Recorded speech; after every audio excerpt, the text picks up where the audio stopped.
রাধে রাধে বন্ধুরা, তোমরা সবাই কেমন আছো? আশা করছি সবাই খুব ভালো আছো। আমিও খুব ভালো আছি আমার গোবিন্দের কৃপায়। দেখো বন্ধুরা, এটা আজ সকালবেলা আমি এই ভিডিওটা বানিয়েছিলাম। আজ তো দ্বাদশীতে ওদেরকে আমি রন্ধন করে দিই, কিন্তু আজ আমি রন্ধনটা করিনি, কারণ অনেক তাড়াতাড়ি পালন ছিল। আমি বলে আজ আর করবো না, ওদেরকে পরে বানিয়ে দিয়েছিলাম রন্ধন করে, কিন্তু সকালবেলাটা দিইনি। আর দেখো গোপুসোনাদের খাইয়ে দিচ্ছি একটু চিড়ে বাতাসা আর জল, এটাই আমি পাবো।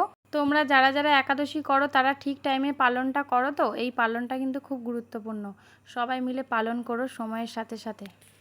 আর একটা কথা বলার ছিল, একাদশী যারা করো না তারা অন্তত একাদশীর দিনটা নিরামিষ খেও, এটা হাত জোর করে তোমাদেরকে বলছি। একাদশীর যে কি জিনিস সেটা এখনো কেউ বোঝে না। হরে কৃষ্ণ, হরি বল। আজ হচ্ছে পবিত্র দ্বাদশী, তাই সকাল সকাল উঠে ভোর ভোর স্নান টান করে নিয়েছি। পুজো আচ্ছা সব হয়ে গেছে, আরতি, পুজো, সূর্যদেবকে জল প্রদান করা, তুলসী মহারানী সব হয়ে গেছে।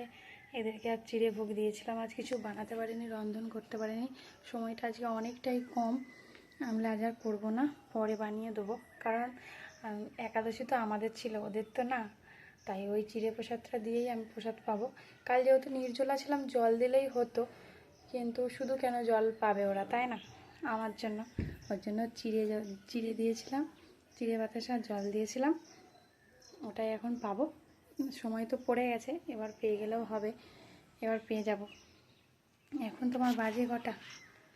5:32 হয়ে গেছে। আমি খুব টেনশান করছিলাম, কিন্তু হয়ে গেছে। 7:20 অবধি টাইম আছে। হরে কৃষ্ণ, হরি বল।